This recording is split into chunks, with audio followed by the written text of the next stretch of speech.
What's up, everybody? Good morning to you. It's a rainy weekend here in upstate South Carolina, and I thought I'd do a quick little video for you guys celebrating 1,300 subscribers. We're at like 1,295, and I figured by the time I upload this, it's really been growing, and I just wanted to do a quick video to just to really give you guys a shout out, and I appreciate each and every one of you guys for watching the videos, watching the channel, supporting, commenting, liking the videos. I think in about 2010, my grandparents got me a Nintendo when I was like 8 years old, and I remember playing Metroid, and just, you know, it's better than watching TV, better than watching a movie, and I just had a good time playing it. And so I uploaded a video one time of a Call of Duty game I had like 10 years ago, and didn't even really think about YouTube as something that I might do one day, and I just kind of, you know, put it on there to share with friends, like, oh, had some good sniper shots or something, and I was like, well, YouTube's a good way. All I have to do is tell them, hey, it's on YouTube, or here's my username, or send them a link, and I thought it'd be easy. I never really even thought about views or subscribers or anything like that. So then my cousin came over one day, and he had a rock crawling Jeep, and I had some rocks back here behind the shop, and I filmed him coming up the rocks just so he could share it with his buddies at work. And it started, like, you know, a lot of people started really liking it, so I used to go four-wheeling with them, and I put that on there. And then I'm an old-time drag racer, and I thought it'd be a cool way to share my drag racing videos, so I did that, put it on there. And then you know, it's just kind of like, I know if you got a channel, you should really stick to a brand and to grow it, but I never really looked at it like that. Like, I would share a cool tool here in the shop. We've got a little automotive repair shop here at home, and it's what we do for a living here. And the PSBE is actually Project Stock Bottom End. If you guys didn't know that, that was what I originally had, a little Facebook group or page for my Mustang. And drag racing's just been a part of my life forever. I really enjoy it. But working on cars every day, all day long, and then getting up at 5 a.m. and going to a race and working on the car between rounds, it just kind of got, it's expensive for one thing, and then another thing is it just takes a lot of your energy while you're already doing that for a living, and it's just hard to say. It kind of kills the hobby, I guess is what I'm trying to say. But I still love drag racing. I'll probably never quit doing it. I've still got the car. So my early videos will be, you know, rock crawling and drag racing videos. And you guys are welcome to check them out. The quality's terrible. It's just old school. And I didn't know anything about editing videos until like a couple of years ago. Well, a year and a half ago, really, when I first started doing this pretty big. But anyway, I don't really want to bore you guys. I just wanted to make a quick video on kind of how I got started doing YouTube, and it's really just a great hobby. I enjoy it. The editing thing, I use DaVinci Resolve, which I think is like a really professional editing, and I am not good at it. Like, I've watched videos and learned the basics, and it's tough, but I'm learning, you know. And I hope you guys enjoy them, and the support has been great, and I've gotten a couple of questions that I want to answer on this video today, but mostly I really want to thank you guys. I mean, I'm so appreciative of how many comments I get, questions, emails about, you know, the area that we ride in, and what's next, and, you know, just a ton of things. So so some questions I get is, you know, how'd you get started riding bikes? What got you into wanting to go out on adventures or whatever. And so I've had this DR 350 here for probably 20 years, 18 years, something like that. And it's always had a tag on it. I've always jumped on it, rode it around the farm, took it uptown, but I never really went super far on it, you know. And I saw this advertisement for the CT like in 2019, I think. Or, you know, they're like, hey, this is in Thailand and Asia. We're thinking about bringing it to the States. And I sent Honda Power Sports an email and was like, hey, I'll take one in red. I'm putting pennies back right now. So I had a C70 as a kid, like I've said in some of my other videos, and also a CT70, which is a little Trail 70. And the C70 was similar to this. It was just sort of the street version.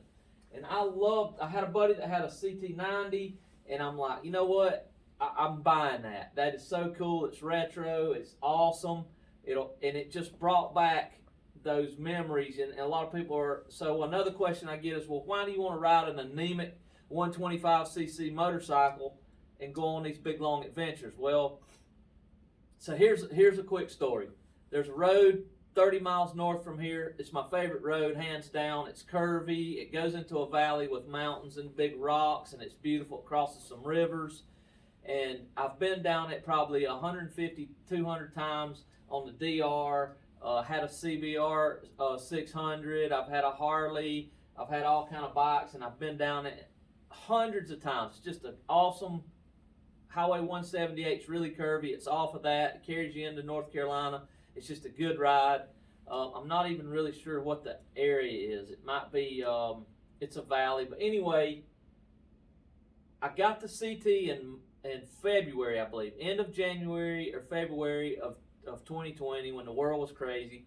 And it was a warm day, unseasonably warm. And I took it out and went down that road. And so to answer the question of why do I like to ride that bike, I've had 100 horsepower bikes, rode wheelies, went fast, been tossed off, been hurt, been broke up, and it was time for me to slow down a little bit. But so where I'm getting at is I went down that road and I'm easing along, I'm looking around, I'm actually looking for a dirt section that I might could turn off of the pavement. And all of a sudden I see a waterfall. And I go a little further, and I see another waterfall. And there's 4 waterfalls on that road. And I went on down a little ways, and there's this nice road that turns off to the right, and it was closed, but it had a nice wooden bridge. And I was like, man, this is cool. Hundreds of times I've been down that road, and I saw that for the first time when I took the CT down it. So that's really my explanation. That's what I want. Go out, see the world, take it easy. It'll still do 50 miles an hour. You don't really need to do 50 miles an hour on dirt, I mean, it's all I really need. If I want to go fast, the DR will go 90 miles an hour, and it'll ride wheelies and do whatever. So that's kind of how I got started with the YouTube thing. It's like, I'm going to get a GoPro and start, videoing some of this. This is such a lot of people that can't get out. They're in the city. They're working like crazy, or they're disabled. I'm like, maybe I could share this and help somebody's day, and let them see what's out there as well, even though they're not there, or just anything like that. But then, so if you guys are watching this for the first time, you won't know this, but I was having a conversation with some friends that I was worried that we're probably going to switch to electric. And if somebody wants to ride an electric bike and they love it, that's great. More power to them. And I don't want to be the horse and buggy guy in the car era, but I've rode a Zero, the baddest one money can buy. I spent 2 hours on it, and it's probably one of the most strongest, torquiest bikes I've ever ridden. Fast, fit and finish is perfect, excellent bike. Shout out to Zero. It's a great machine, but to me, after about an hour, I wanted a clutch, I wanted some gears, and I wanted an exhaust tone. And it's just not for me. So I got the CT, and I had this plan. I thought, you know what, we don't make a lot of money here. And I thought, well, I'll pinch my pennies, and I'm going to buy a couple of more brand new bikes, and I can retire and have them forever and take care of them. So I was telling some friends that, my cousin, and my wife overheard, and on my birthday, she surprised me with this 21 Himalayan, because that was one of the bikes I really wanted to get. The CT, the Himalayan, and maybe a TW200 and a CRF 300L, and those aren't 100% necessary. And I may wait and get a nice used one or something, because these 3 are plenty. I mean, it's like, how are you going to wear out 3 bikes? But I got 2,500 miles on the CT, and shout out to Honda. Great machine. I still, the same day that I did the first review, I still feel the same way, if not even a little better.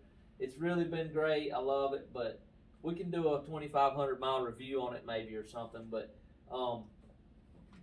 so anyway, that's kind of the story of how it went from gaming videos to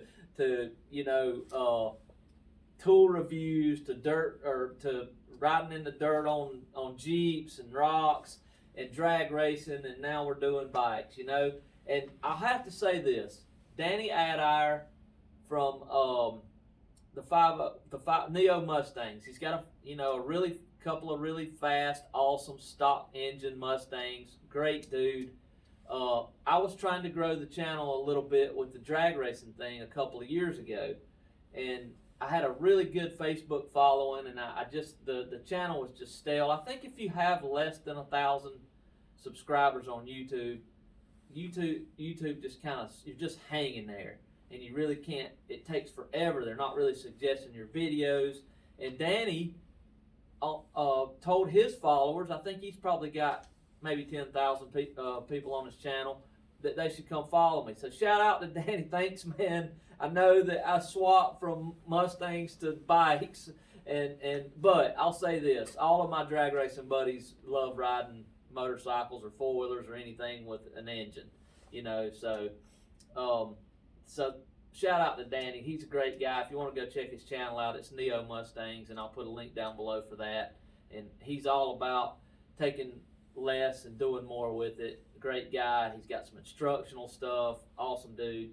But anyway, so that almost got me to 1,000, and then I, maybe 700 or 800, something like that, and I started like really doing my own thing and sharing it on social media. And you guys have just really, I know 1,300 is a small channel, and I'm fine. I don't care if it ever even gets any bigger, really. But that's awesome for just somebody that doesn't know what they're doing with a GoPro and wanting to share to the world what he's doing and stuff.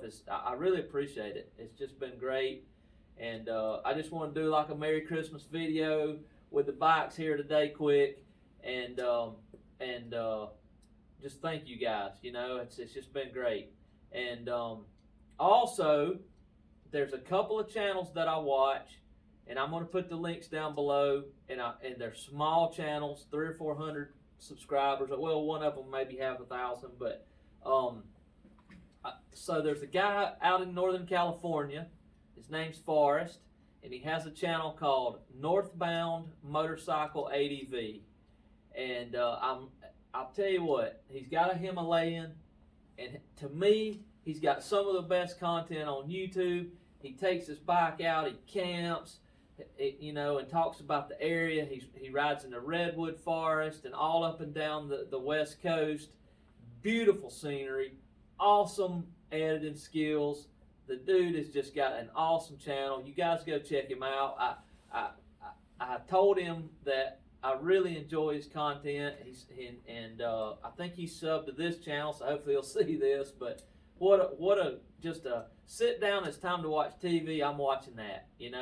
So by watching his channel, I found another guy in Scotland that has a Himalayan. I'm not sure what year. His might be a year or two older. But anyway, his channel is Wee Jaunt. I'll put it down below. It's a Scottish guy. And what is cool about him is he rides to these old castles and stuff and caves and just all this history of the Scottish Highlands and stuff. It's really cool. He's got a good channel. Same thing. Awesome, video content. It looks great. He knows what he's doing. Small channel. So go check those guys out. They're just really, just some stuff that I really love to watch. And to me, some of the big channels are good too, but I'd really like to see those guys, if they want to grow their channel, be able to grow it. So go give them a shout, maybe thinking about subbing to their channel if you like their content. And of course, Itchy Boots, to me, that chick has got the best content on YouTube, hands down.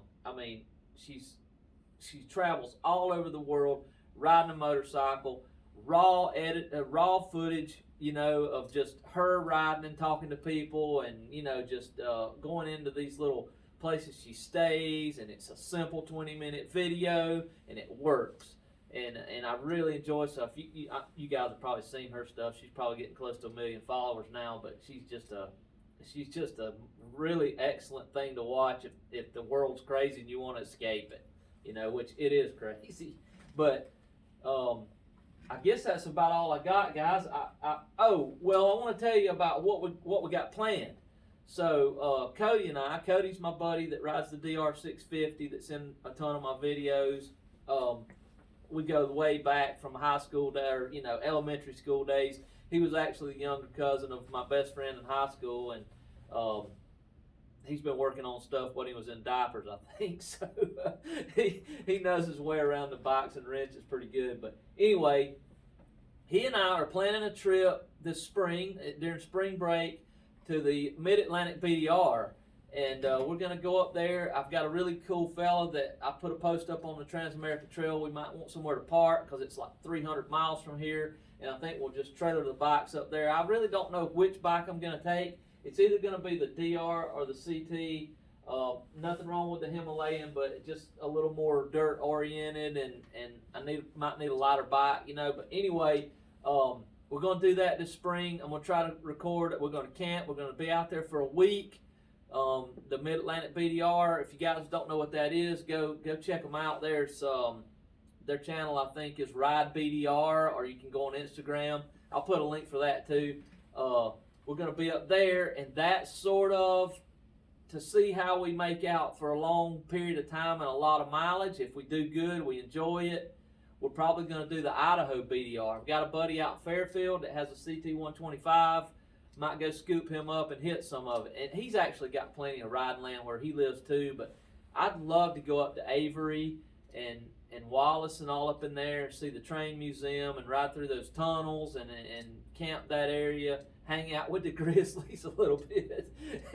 But that's in the plans. So if we do the Idaho one, the MA will be in the spring, and the Idaho one is going to be would be late July, early August, because some of those roads will be snowed in if you go too early. Idaho's got some pretty crazy elevation, but so that's in the works in the near future. And this winter, I'm hoping that I can do some gear reviews. MotoCampNerd.com. We've been working with those guys, trying to spread the word. He's getting ready to open him a store up and stuff, and he's really a good dude. You can order something that's coming in. He's got good prices. He does really good sales during the winter and holidays or whatever. And so we're gonna pick up a couple of things, and I'll fix a little place and maybe go over some of that. Oh, and I also had a ton of questions about what I use to navigate, and I use a Gaia GPS. I'll drop a link down below for it.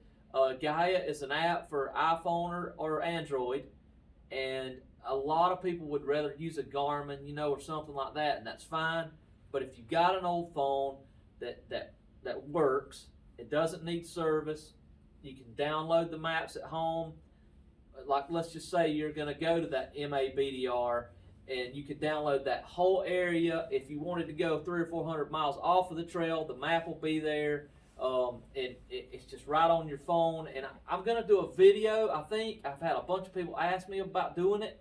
I'm not an expert at it by any means, but Cody and I have been using it for over a year, and we've learned a ton about it. I still don't know everything about it. It definitely has a learning curve.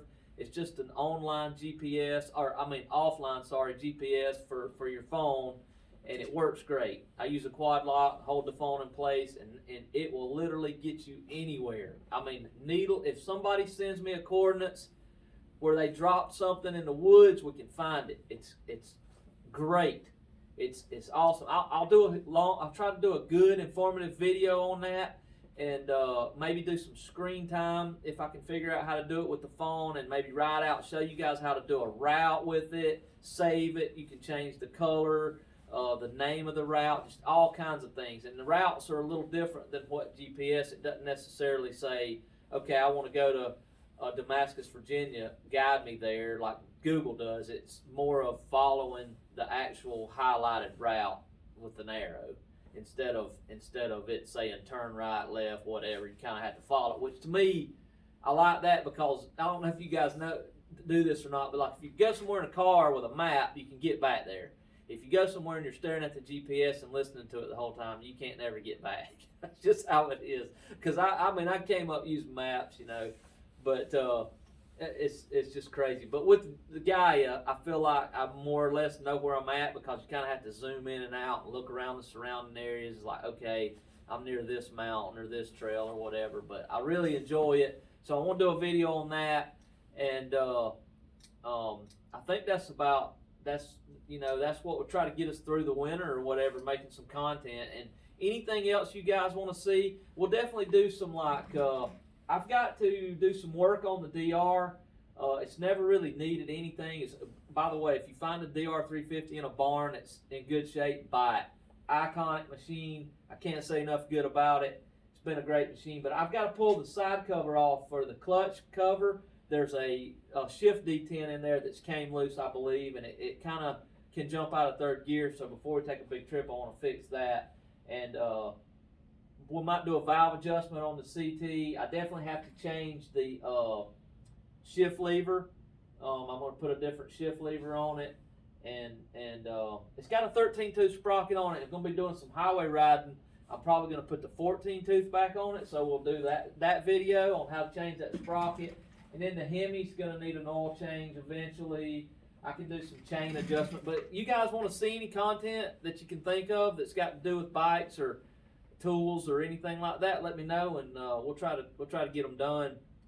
And I'm gonna get a couple things from Moto Camp Nerd and review them too as well, like I said. But I'll drop a link down below for those guys I talked about. Moto Camp Nerd, shout out to them, been good to us. I'm really trying to get the word out. They're doing great though. I mean, they're like this great place, one-stop shop to get lightweight camping gear, sleeping bags, tents, cookware, lights, just all kind of stuff that's lightweight that you can put in your bike, like hiking gear, but it's great for the motorcycle. Keep it light, and you can kind of feel like you got some things to use while you're on the trail, but you're not weighed down. So shout out to those guys up in there in North Carolina, right near the house. They're great people. Can't say enough good about them. And I guess that's it, guys. Leave me a comment down there below. Give us a like. Think about subbing if you hadn't, and let me know what you guys want to see in the future. We like I said, the channel's growing. YouTube's starting to tell people about us. I think if you do a search for CT125, I've used another email and did it, and it pops up. The oil change, the things that I've done to it.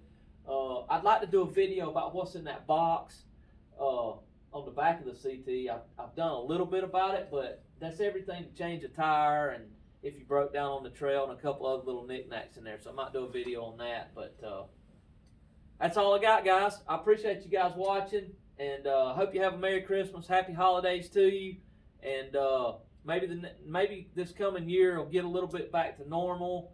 And I don't know if we'll ever be normal again, but hopefully, we can come together and have some unity in the world, and just everybody get along and move forward, and if not, we'll just stay in the woods. But again, guys, I can't say enough how much I appreciate each and every one of you following the channel and all the support. So we're going to get to work today. It's early Saturday morning. Got a little bit to do here around the shop today. Got my buddy Dan coming over, do a little bit of side work. So we're glad to have it, and glad to have you guys riding along with us. All right, we'll catch you on the next one. Have a good one, guys.